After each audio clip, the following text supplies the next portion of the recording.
और पश्चिम बंगाल में मतगणना से पहले सुरक्षा सख्त, काउंटिंग को लेकर मतगणना केंद्रों पर कड़ी सुरक्षा। बंगाल में करीब 700 सीएपीएफ कंपनियां तैनात की गई है। मतगणना केंद्रों में क्यूआर कोड वाला पहचान पत्र जरूरी है। तो बंगाल में करीब 700 सीएपीएफ कंपनियां तैनात की गई है और मतगणना केंद्रों में क्यूआर कोड वाला पहचान पत्र भी जरूरी है। पश्चिम बंगाल में मतगणना से पहले सुरक्षा सख्त देखी जा रही है।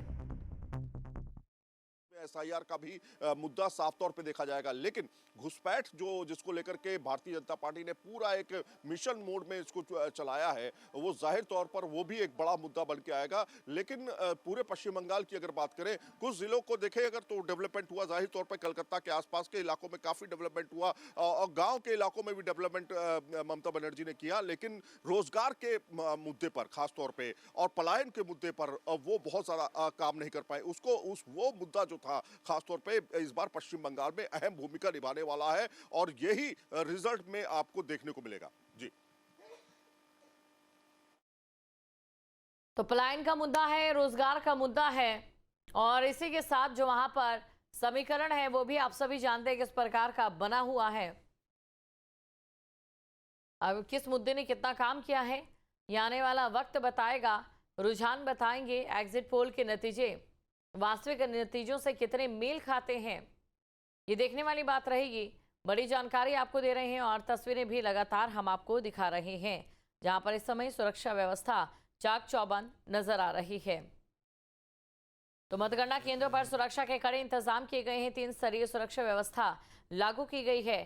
पहली बार चुनाव आयोग ने अनाधिकृत प्रवेश रोकने के लिए क्यूआर कोड आधारित फोटो पहचान पत्र पर भी अगर मैं कहूंगा तो इस बार का, चूंकि देखिए इस बार का मसला अलग है। अगर आप देखेंगे तो मुस्लिम वोट बैंक जो है वो जाहिर तौर पर कांग्रेस में ना जाकर के, लेफ्ट में ना जाकर के सीधे टीएमसी को फायदा देते हुए दिखाई दे रहा है। पिछली बार के मुकाबले अगर 7% बीजेपी को गया था तो इस बार हो सकता है उससे भी कम जाए, क्योंकि आप देखेंगे कि क्योंकि जो एसआईआर का मुद्दा था उसमें बहुत ज्यादा नाराजगी थी, घुसपैठ का मुद्दा था उसमें बहुत ज्यादा नाराजगी थी मुस्लिम समुदाय में, और ये जो क्षेत्र है खासतौर पे ये टीएमसी के गढ़ माने जाते हैं। हो सकता है कि इस बार बदलाव की सोच जो है वो रिजल्ट में दिखाई दे, लेकिन मुझे मुश्किल है इस बात को लेकर के कि इधर बहुत ज्यादा बीजेपी को फायदा होगा। हाँ, ये जरूर है कि पहले चरण में खासतौर पे अगर 152 सीटों की बात करें तो वहां पर जो है कहीं ना कहीं बीजेपी को फायदा पहुंच सकता है, क्योंकि आप देखेंगे पिछली बार 59 सीट्स जो थी बीजेपी को मिली थी, इस बार माना जा रहा है कि 80 के पार जा सकता है।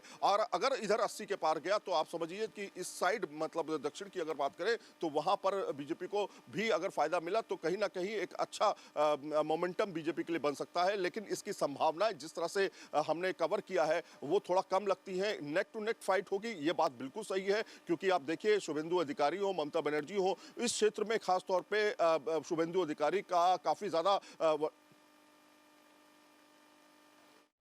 तो देखिए दक्षिण की अगर हम बात करें तो दक्षिण में भी अब अपनी जो साख है वो बचाई जा रही है और किस तरीके से दक्षिण की जो तस्वीर है उसके बारे में भी हम आपको जानकारी दे देते हैं।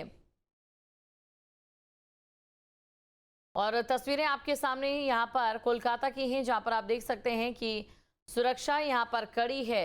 मतगणना केंद्रों पर सुरक्षा के कड़े इंतजाम किए गए हैं, लेकिन वो सीन में कहीं नहीं रहने वाला है। जो मुख्य जो यहाँ पे लड़ाई होने वाली है वो भाजपा और टीएमसी के बीच में होने वाली है।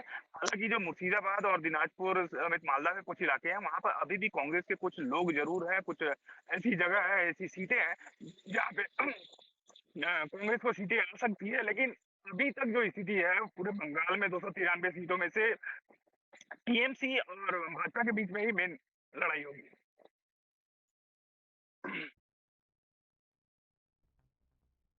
तो तस्वीरें लगातार हम आपको दिखा रहे हैं। आपको बता दें 3 स्तरीय सुरक्षा व्यवस्था लागू की गई है। पहली बार चुनाव आयोग ने अनाधिकृत प्रवेश रोकने के लिए क्यूआर कोड पर आधारित फोटो पहचान पत्र सिस्टम लागू किया है, यानी कि केवल अधिकृत लोगों को ही मतगणना केंद्रों में प्रवेश मिलेगा। मोबाइल फोन पर भी कड़ी रोक रहेगी और केवल रिटर्निंग अधिकारी और पर्यवेक्षकों को ही अनुमति होगी। तो पश्चिम बंगाल की 293 विधानसभा सीटों के लिए 77 मतगणना केंद्र बनाए गए हैं और राज्य में इस बार रिकॉर्ड 92.47% मतदान हुआ है, जो आजादी के बाद सबसे अधिक बताया जा रहा है।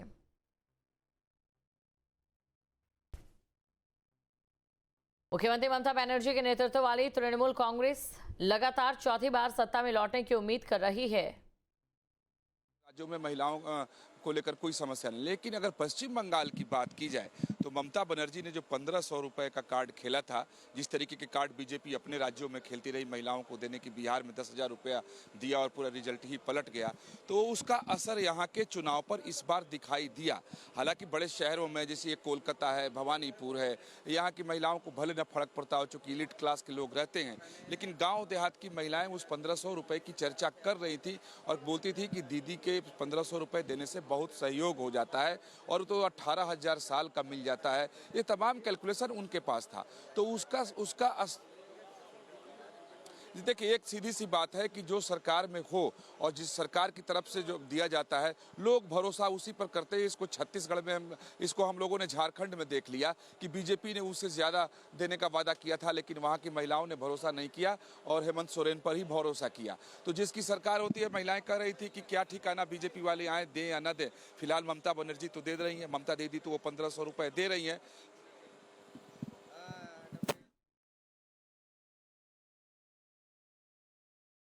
तो देखिए, लगातार तस्वीर आज हम आपको न्यूज स्टेट पर दिखाते रहेंगे और इसके साथ ये भी बता देते हैं कि पश्चिम बंगाल में महिलाओं को 1500 रुपए ममता सरकार की ओर से दिए जाते हैं उनके विकास के लिए या फिर उनके सहयोग के लिए, और उसे एक बहुत बड़ी मदद जो है वहाँ की महिलाएं मानती है, खासतौर से ग्रामीण परिप्रेक्ष्य से जुड़ी महिलाएं।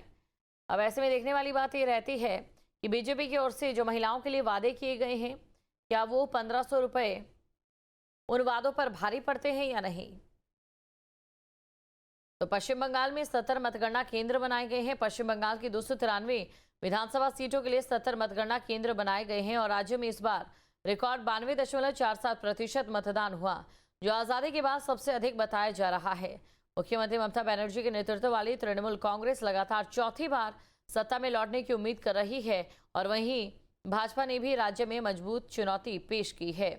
फलता सीट की अगर हम बात करें तो फलता सीट पर 21 मई को दोबारा वोटिंग रहने वाली है। वाम दल और कांग्रेस जो 2021 के चुनाव में लगभग साफ हो गए थे, इस बार वापसी की कोशिश कर रहे हैं और कुछ छोटे दल भी अहम इलाकों में असर डालने का दावा कर रहे हैं। हालांकि दक्षिण 24 परगना जिले की फलता सीट पर गंभीर चुनावी गड़बड़ियों के कारण मतदान रद्द कर दिया गया था। वहां पर 21 मई को दोबारा मतदान होगा, इसलिए इस सीट की मतगणना अभी नहीं होगी। बात करेंगे असम की, क्योंकि असम की 126 विधानसभा सीटों के लिए 40 मतगणना केंद्र बनाए गए हैं और असम में एनडीए गठबंधन लगातार तीसरी बार सत्ता में लौटने की उम्मीद कर रहा है।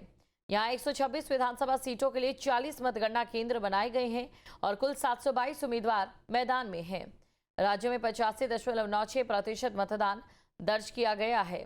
मुख्यमंत्री हिमंता बिस्वा शर्मा, कांग्रेस के गौरव गोगोई और आइजोर दल के अखिल गोगोई जैसे बड़े चेहरे इस दौरान चर्चा में हैं।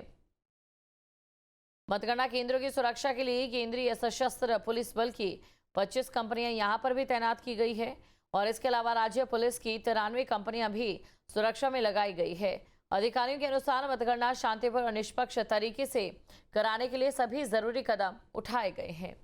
वहीं बात अगर केरल की करें तो केरल में भी सवाल है कि अब की बार किसकी सरकार। केरल में मुकाबला मुख्य रूप से संयुक्त लोकतांत्रिक मोर्चा यूडीएफ और वाम लोकतांत्रिक मोर्चा एलडीएफ के बीच है। वाम मोर्चा पिछले 2 कार्यकाल से सत्ता में है, लेकिन इस बार कांग्रेस को 2024 लोकसभा चुनाव और हाल ही के स्थानीय निकाय चुनावों में बेहतर प्रदर्शन से उत्साह मिला है। भाजपा गठबंधन भी राज्य में अपनी राजनीतिक मौजूदगी बढ़ाने की कोशिश में है।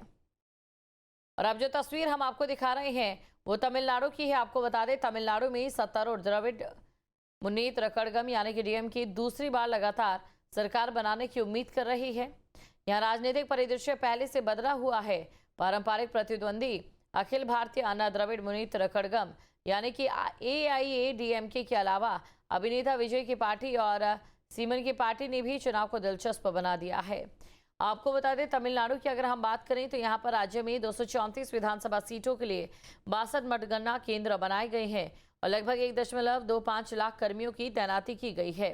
मतगणना के लिए 10,545 कर्मी लगाए गए हैं। चुनाव आयोग ने हर विधानसभा क्षेत्र के लिए एक मतगणना पर्यवेक्षक भी नियुक्त किया है।